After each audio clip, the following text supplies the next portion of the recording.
Hello, my name is Amy Kramer. I'm a PhD candidate in the Department of Engineering Education at The Ohio State University.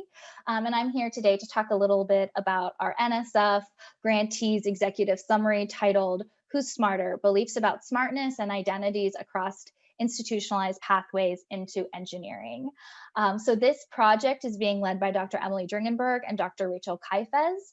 And so given the virtual format of ASEE this year, we thought in lieu of a poster, we could do a video to, share a little bit about what's being presented in our executive summary, and also then to hear from the different members of our research team regarding, what we've learned on this project so far, some of our, each of our own key takeaways, and also what we're excited to continue to explore, as we work through our data analysis. So to start us off, I'm going to give us kind of like a high-level introduction of the project, and then talk a little bit about the initial findings that we do present in our executive summary. So with this project, we're really interested in students' beliefs about what it means to be smart and what it means to be an engineer, and also how students identify with being smart or with being an engineer. And so a large part of our motivation for this study is that there's a really pervasive cultural assumption that's, perpetuated through, messaging within our education system, within the media, that in order to be an engineer, you must be really smart. And so we wanted to explore, what that means to students and also how that relates to how they identify with engineering. And in this project, we're also really interested in looking at students' beliefs and identities across different institutionalized pathways into engineering. And so what we mean by that are these different first-year experiences that our engineering students can have. So at our university, we have like an honors program. We have a residential living learning cohort that takes the first-year sequence together. We also offer our first-year courses at our regional campuses and at a local community college. And so we want to see how students' beliefs differ across these pathways, in large part because of some of the similarities that these pathways have to the tracking practices in the K through 12 system that really have been shown to perpetuate social inequities. So that leads to, our study with our main focus and our research questions related to, what do students across these pathways believe about engineering and smartness, and how do they identify with being smart and with being an engineer? And so this study is a longitudinal qualitative study. So we have at this point conducted 3 rounds of interviews starting with 37 participants across 6 pathways. And in our last round of interview, we had 28 participants. And so what we really want to understand is over the course of their first year, and then as they kind of start to enter their engineering program, how do their beliefs vary across the pathways, and how do they change over time? So in this paper, we really report on the initial analysis, mostly from just our first round of interviews. And we currently right now are doing our data analysis over like our whole set of the 3 interviews. So from our initial analysis, we really have kind of these 3 main findings. And so first, students define engineering and they define smartness in very similar ways. So in the first round of interviews, we asked students, what does it mean to be smart? And then later, we asked them, what does it mean to be an engineer? And a common response from students for both questions was kind of this idea of, well, if you're smart, you apply knowledge to solve problems. And then they would say the same thing about engineering. And so what this tells us is that how students conceptualize smartness and they conceptualize engineering in very similar ways. So these ideas are very interconnected for students. One of our other main findings so far is that when students talk about what it means to be smart, they often talk about it in terms of what does it mean to be smarter than others. There was always this sort of like comparative thing that was happening when we talked to our students. So it's like, someone is smart if they get a higher grade than someone else, or they get, above average, or someone is smart if they're the first person to turn in the test. Or things like that. So we found that a lot of these conversations about smartness, was really conversations about, social positioning that often resulted in this sort of like hierarchy that was happening within our engineering program. It was something that students were like very well aware of. So then our third finding, and this is the finding that we're still, I think, continuing to explore the most and as we continue our analysis. So we found that students often talked about what it means to be smart or smarter than others in very similar ways across the pathways. But it seems like smartness is functioning for students differently across the different pathways. So for example, for students in our more prestigious tracks, like our honors or scholars, it seems like smartness is more of a core part of their identity. So they see themselves as smart, over, they identify more with smartness than with engineering. And so we see, we're interested to explore more about that and see how smartness is kind of manifesting for students across these different pathways. So with that, I encourage all of you to read our executive summary. There's a lot more detail in there. I also encourage you to join us on Thursday at the poster session. We'll be in our Zoom room and very happy to talk with all of you. So please join us. And so now I'm going to hand it over to different members of our research team to kind of talk about what our key takeaways are so far in the project and what we're interested in continuing to explore as we work through our data analysis. So I will go ahead and kick it off. I'll try not to talk too much since I've already been talking a lot. But for me, one of my key takeaways, or one of the things that I'm learning about this project, is that a lot of times what we see is these students that are in their first year, they're really trying to almost like rationalize their place in engineering. And for a lot of them, that's like understanding how they're smart enough to be an engineer. And we see this rationalization happening in different ways. So for some students, they think they're smart enough to be an engineer because they've always done well. They've always gotten good grades. They've always been very high achieving.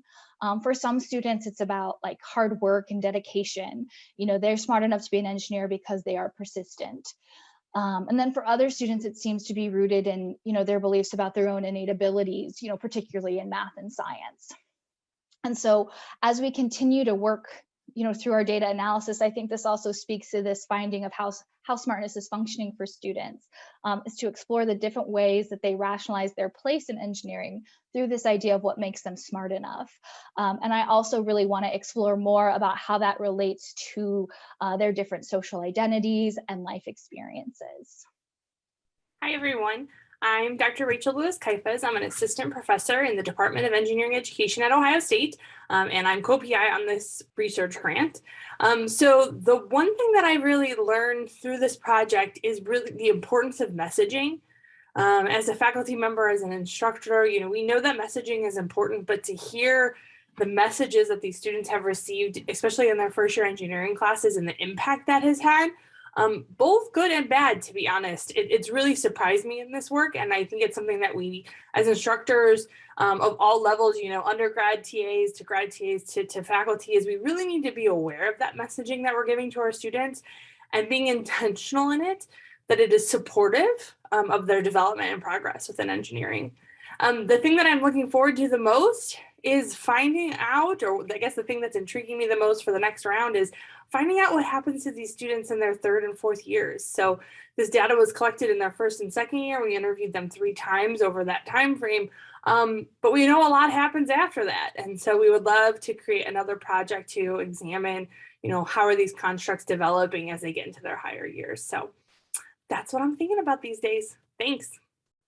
Hey everybody, my name is Yiqing Li, and I'm a third-year CSE student at the Ohio State University. Currently, I'm an undergraduate research assistant of this project, and I help with quantitative data analysis and other group reflections. So one thing that I've learned is that college experience has great influence on students' personal beliefs of smartness. And this change happened across different pathways. As we mentioned before, we have students from our honors and scholars program, but we also have students from the community college and the regional campus. So they have different course setup.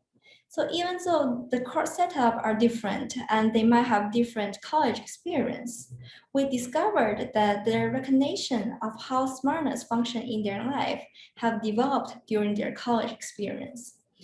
For example, some of my participants start to feel that smartness can be built up through perseverance and dedication. And many others start to feel that smartness could not be measured comprehensively through GPA or their individual achievements. This made me curious, and I would like to further discover how smartness functioned online across different pathways and what potential changes the College of Engineering and our educators can make to better prepare our students to become good engineers.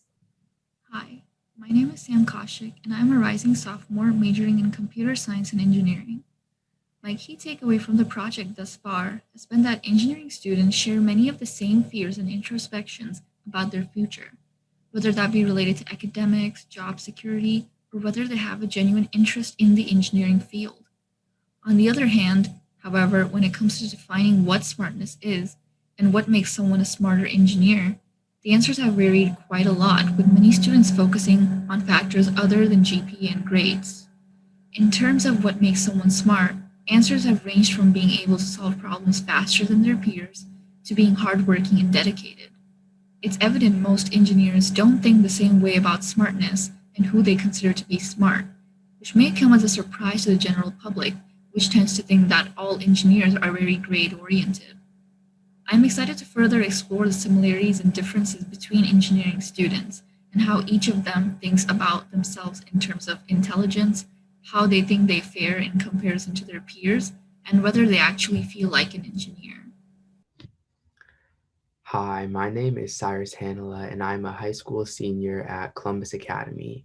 And my biggest takeaway from the research so far is that all of the different participants define engineering and what a good engineer looks like differently.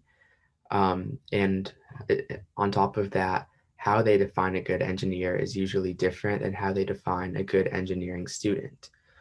One thing that I'm sort of looking forward to further exploring with the project is how their definitions of a good engineer play into the participants' definitions of smartness, and sort of how the participant fits into their own definition of what a good engineer looks like and what it means to be smart.